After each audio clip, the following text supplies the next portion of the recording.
और शुरुआत इस वक्त की बड़ी खबर के साथ। देश में कोरोना के बढ़ते मामलों के बीच वैक्सीनेशन ड्राइव भी तेजी से हो रहा है, लेकिन इस बीच बड़ी खबर ये आ रही है कि कोविशील्ड वैक्सीन को लेकर केंद्र सरकार ने नई गाइडलाइंस जारी की हैं। नई गाइडलाइंस के मुताबिक अब कोविशील्ड के 2 डोज के बीच 28 दिन की जगह 6 से 8 हफ्ते का गैप होगा।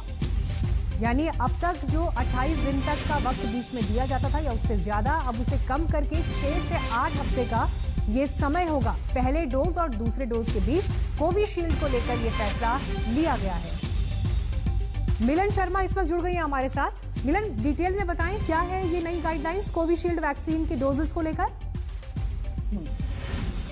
देखिए, केंद्र सरकार ने हर राज्य को लिखा है और कहा है कि अब से कोविशील्ड की जो दूसरी डोज दी जाएगी वो 28 दिन के बजाय 6 से 8 हफ्तों बाद दी जाएगी। इसका लॉजिक ये है कि साइंटिफिक एविडेंस के बेसिस पर जो नेगवैक है, national expert group on vaccine administration, और इम्यूनाइजेशन के 2 ग्रुप्स हैं, इन्होंने अपनी 20वीं बैठक में ये निर्णय लिया और स्वास्थ्य मंत्रालय को इसके बारे में बताया। मिलन, ये बताइए, जिन्हें कोविशील्ड लग चुकी है, मानिए बीते 1 से 2 दिन में लगी है, तो क्या उन्हें 28 दिन के बाद लगानी होगी या 6 से 8 हफ्ते का अभी से लागू हो जाएगा उनके ऊपर भी नियम? जी बिल्कुल, जिनको कोविशील्ड की पहली डोज लग चुकी है अब उनको दूसरी डोज 6 से 8 हफ्तों बाद ही लगेगी। ये सारे चेंजेस अब कोविन ऐप में भी किए जाएंगे। उन्हें 28 दिन के बजाय 6 से 8 हफ्तों बाद एक मैसेज भेजा जाएगा दूसरी डोज लगाने के लिए। सरकार ने इसीलिए राज्यों को कहा है कि इस मैसेज को ज्यादा से ज्यादा लोगों को बताएं कि साइंटिफिक एविडेंस के मुताबिक जो कोविशील्ड की वैक्सीन है ज्यादा इम्यून रिस्पॉन्स जनरेट करती है अगर 6 से 8 हफ्तों के बाद लगाई जाए। तो ये मद्देनजर रखते हुए अब जिनको पहली डोज लग चुकी है उनको भी 6 से 8 हफ्ते बाद ही दूसरी डोज लगेगी। जी मिलन, ऐसा कुछ जानकारी मिल पा रही है कि क्यों ये फैसला लेना पड़ा? इस पर कुछ रोशनी डाली गई है इन गाइडलाइंस में? जी देखिए, जो हमारे साइंटिफिक एक्सपर्ट्स हैं वो पहले से कह रहे हैं कि एस्ट्राजेनेका ऑक्सफोर्ड की जो वैक्सीन हम इस्तेमाल कर रहे हैं भारत में कोविशील्ड, WHO ने पिछले महीने ही इसका जो 2nd डोज इंटरवल था वो बढ़ा दिया था। भारत में इस पर विचार चल रहा था, लेकिन अब ये दोनों एक्सपर्ट कमेटी साथ बैठी और इन्होंने स्वास्थ्य मंत्रालय को बताया कि वाकई में अगर दूसरी डोज थोड़े लंबे समय के बाद दी जाए तो बॉडी में इम्यून रिस्पॉन्स ज्यादा जनरेट होता है, ज्यादा एंटीबॉडीज बनती हैं और इससे कोविड से सुरक्षा पाने में ज्यादा मदद मिलती है। इसीलिए फिलहाल ये कोविशील्ड के लिए लागू है। मैं आपको बता दूं बहुत जरूरी बात कि कोवैक्सीन की जो दूसरी डोज है वो अब भी 28 दिन के बाद लगेगी। जो ये नए नियम लागू हैं ये सिर्फ कोविशील्ड के लिए ही है। जी शुक्रिया मिलन आपका इस जानकारी के लिए। तो अब 28 दिन की बजाय 8 हफ्ते के समय में कोविशील्ड का दूसरा डोज जो है वो आपको लेना होगा। इस तरह की गाइडलाइंस जो है सरकार की तरफ से आ चुकी हैं, जिसकी जानकारी मिलन शर्मा हमें दे रही थी। लेकिन बहुत अलर्ट रहने की जरूरत इसलिए भी है क्योंकि अब कोरोना की दूसरी लहर पहले से ज्यादा खतरनाक साबित हो रही है। महाराष्ट्र की हालत देखिए, वहां पर मरीजों की तादाद पूरे देश भर के नंबर्स पर हावी है। बीते 24 घंटे में जहां पूरे देश में 47,000 मामले सामने आए, तो अकेले महाराष्ट्र में 30,000 मरीज ज्यादा मिले।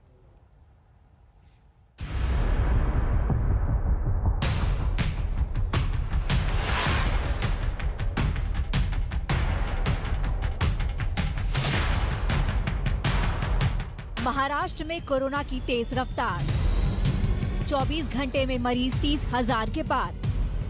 दूसरी लहर चपेट में 3 बड़े शहर। महाराष्ट्र में कोरोना की तेज रफ्तार पूरे देश को डरा रही है। डर इस बात का है कि कहीं इस रफ्तार से फैलता कोरोना पूरे देश को फिर से पिछले साल जैसे हालातों में न ले जाए। वहीं देश और महाराष्ट्र के आंकड़ों की तुलना इस डर को और बढ़ा रही है। बीते 24 घंटे में देश में कोरोना के 47,009 नए केस मिले हैं। दूसरी तरफ अकेले महाराष्ट्र में 30,535 लोग कोरोना पॉजिटिव पाए गए हैं। देश में इस वक्त 3,31,671 मरीजों का इलाज चल रहा है। इनमें से अकेले 2,10,000 महाराष्ट्र में अपना इलाज करवा रहे हैं। महाराष्ट्र के 3 शहरों में कोरोना के सबसे ज्यादा मामले सामने आ रहे हैं, मुंबई, पुणे और नागपुर। मुंबई में पिछले 24 घंटे में 3,775 लोग कोरोना संक्रमित पाए गए हैं। महाराष्ट्र में कोरोना केसेस दिन ब दिन बढ़ते जा रहे हैं। रविवार के दिन महाराष्ट्र के अंदर 30,000 नए केसेस कोविड के पाए गए, साथ ही साथ 99 लोगों की कोविड के चलते मौत हुई। वहीं मुंबई का आंकड़ा 3,300 का है और 9 लोगों की जान गई है। ये आंकड़ों को देखते हुए लोगों के मन में ये डर बढ़ता जा रहा है कि जैसे बाकी शहरों में महाराष्ट्र के लॉकडाउन लगे हैं, वैसे मुंबई और अन्य शहरों में भी रिस्ट्रिक्शंस लग सकते हैं। वहीं मुंबई का पुणे भी हॉटस्पॉट बना हुआ है। यहाँ पिछले 24 घंटे में 2,900 नए मरीज सामने आए हैं। पुणे में इस वक्त 42,000 एक्टिव मरीज हैं, जो बढ़ते संक्रमण का संकेत भी है और चेतावनी भी। लेकिन शिकायत यही है कि लोग हिदायतों की अनदेखी कर रहे हैं। सन्नाटा छाया हुआ है, इक्का दुक्का ही लोग या ग्राहक यहाँ पर इस औंध के बाजार में दिखाई दे रहे हैं। वजह यह है कि पुणे में बहुत ज्यादा कोरोना के मरीज हो गए हैं। पूरे देश की तुलना में राज्य की अगर बात करें, महाराष्ट्र की अगर बात करें, तो 21 मार्च को जब पूरे देश में 44,000 पॉजिटिव मरीज पाए गए, तो उसमें से सबसे बड़ा आंकड़ा महाराष्ट्र से आया हुआ है। 30,500 पॉजिटिव पेशेंट्स महाराष्ट्र में है और उनमें जो बड़े शहर हैं जहां पर ज़्यादा पॉजिटिव पेशेंट्स पाए गए 21 मार्च को, वो है मुंबई, पुणे, नागपुर, औरंगाबाद, नासिक। नागपुर की हालत भी अच्छी नहीं है। यहाँ 24 घंटे में कोरोना के 2,750 नए मरीज सामने आए हैं। कोरोना के बढ़ते मामलों के बीच नागपुर में 31 मार्च तक लॉकडाउन लगाया गया है। महाराष्ट्र में कोरोना की दूसरी लहर पहली लहर से कहीं ज्यादा खतरनाक साबित हो रही है। यही वजह है कि रविवार को नए मरीजों का आंकड़ा 30,535 पर पहुंच गया। ऐसी रफ्तार महामारी की शुरुआत के बाद पहली बार देखी गई है। कोरोना पर लगाम लगाने के लिए महाराष्ट्र सरकार वैक्सीनेशन की रफ्तार बढ़ाने का दावा कर रही है, लेकिन हकीकत ये है कि जहां पूरे देश में 4 करोड़ 36 लाख लोगों को कोरोना वैक्सीन लगाई गई है, वहीं महाराष्ट्र में सिर्फ 43 लाख लोगों ने वैक्सीन ली है। महाराष्ट्र में एंटीलिया केस और 100 करोड़ की वसूली को लेकर सियासत गर्म है। ऐसे में कोरोना की बढ़ती रफ्तार पर भी बीजेपी और शिवसेना आमने सामने है। कुल मिलाकर जो परिस्थिति महाराष्ट्र में वो तो देश में है, फिर भी महाराष्ट्र में केसेस क्यों बढ़ रही है, ये एक हमारे सामने भी बहुत बड़ी गुत्थी है। परिस्थिति बहुत गंभीर है और बहुत विकट है, तथापि उस पर लॉकडाउन कोई इलाज नहीं है, ये मैं बार बार कह रहा हूँ। सम्माननीय प्रदेश के मुख्यमंत्री भी कह रहे हैं, लेकिन जनता ने खुद अपने आप को शिस्त लगाने चाहिए। स्वयं शिस्त जब तक लगाएंगे नहीं, और मैं जवाबदार हूँ ऐसा जब तक कहेंगे नहीं, तब तक के प्रशासन जो भी कुछ भी कर रहा है उसका लाभ जनता को मिलेगा नहीं। जमीनी हालात भी वैसे वैक्सीन को लेकर अच्छी तस्वीर पेश नहीं कर रहे हैं।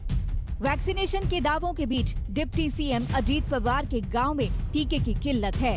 कोटेवाड़ी गांव के प्राइमरी हेल्थ सेंटर में पिछले 4 दिनों से टीकाकरण बंद है। इन हालातों में कोरोना से जंग में महाराष्ट्र सरकार की लड़ाई कमजोर पड़ती दिख रही है। ये कमजोरी देश पर भारी पड़ सकती है। पुणे से पंकज खेलकर और मुंबई से मुस्तफा शेख के साथ आज तक ब्यूरो। और इस वक्त हमारे पास एक बड़ी खबर आ रही है कोविड वैक्सीनेशन को लेकर। हैदराबाद में असदुद्दीन ओवैसी ने पहला डोज लिया है, इसकी तस्वीर भी हमारे सामने आ रही है। आप सांसद हैं और कोरोना वैक्सीन का पहला डोज असदुद्दीन ओवैसी ने लिया है। हैदराबाद में AIMIM के अध्यक्ष असदुद्दीन ओवैसी ने ये टीका लगवाया। हालांकि देखिए, अब खबर तो ये भी आ रही है कि अगर आप कोविशील्ड वैक्सीन लगवा रहे हैं तो दूसरा डोज अब 28 दिन के बाद नहीं बल्कि 6 से 8 हफ्ते के भीतर ही लेना होगा। लेकिन ये तस्वीर कई मायनों में अहम इसलिए भी हो जाती है क्योंकि जब 16 जनवरी से वैक्सीनेशन की देश में शुरुआत हुई तो वैक्सीन को लेकर विपक्षी सांसदों की तरफ से, नेताओं की तरफ से, अलग अलग दलों की तरफ से कई सवाल उठाए गए थे। लेकिन इस बीच जब प्रधानमंत्री ने टीका लगवाया और उसके बाद ये सिलसिला आगे बढ़ निकला और इसमें विरोध की एक बड़ी आवाज असदुद्दीन ओवैसी की भी ये तस्वीर सामने आ रही है। लगातार एक के बाद एक राज्य कोरोना की वजह से मुश्किल में है, लेकिन लोग बेपरवाह बने हुए हैं। राजस्थान में 8 शहर ऐसे हैं जहां पर आज रात से नाइट कर्फ्यू लगा दिया गया है। MP ने सायरन बजाकर लोगों को चेतावनी दी है।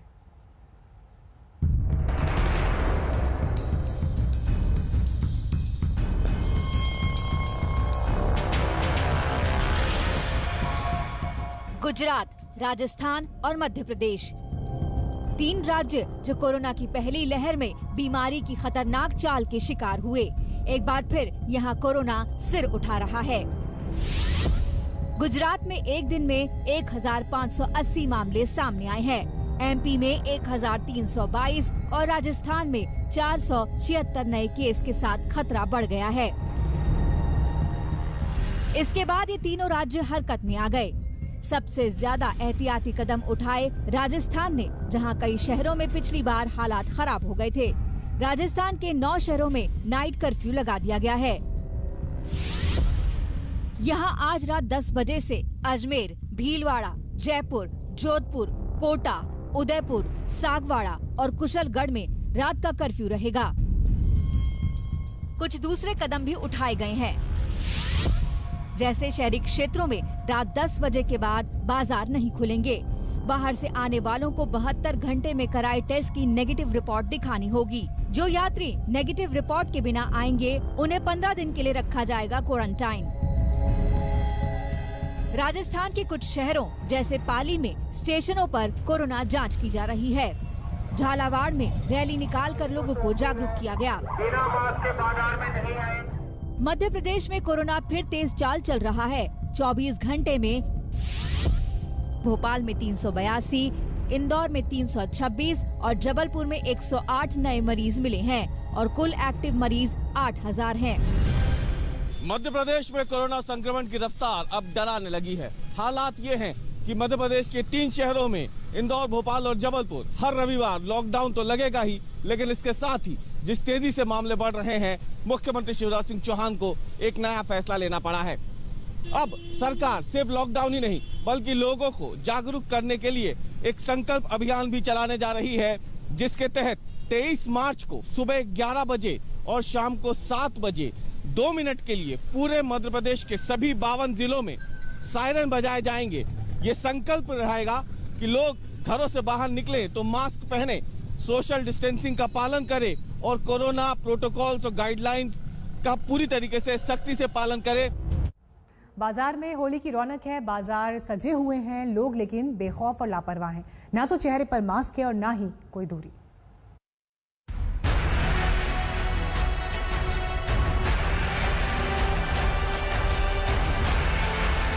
ये मास्क क्यों नहीं लगाया? मास्क के लिए मनाही है क्या?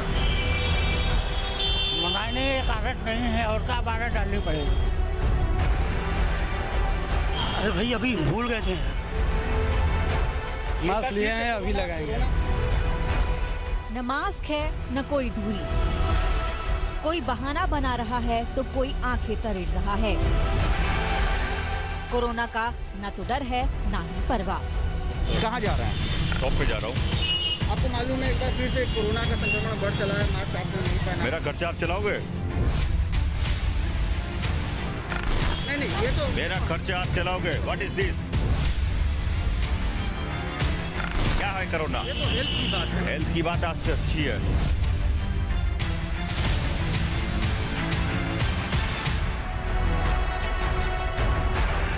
प्रयागराज से आई तस्वीरें भी इसकी गवाही दे रही हैं। आपने कोई मास्क नहीं लगाया? नहीं, मास्क लगा रहे हैं, गाड़ी में नहीं लगा रहे हैं। क्यों नहीं बना आपने? अरे मेरा भूल गया मैं। हाँ सॉरी भैया, भूल गया मैं। डर नहीं लगता कोरोना से? अरे बहुत डर लगता है, मगर जल्दी में भूल गए, जा ही रहा हूँ सीधा घर। तो रास्ते में चल रहा है, गुटखा भी तो खा रहा है, थूकना भी तो है। पिछली होली पर कोरोना ने एंट्री मारी थी, इस होली पर दोबारा सर उठा रहा है।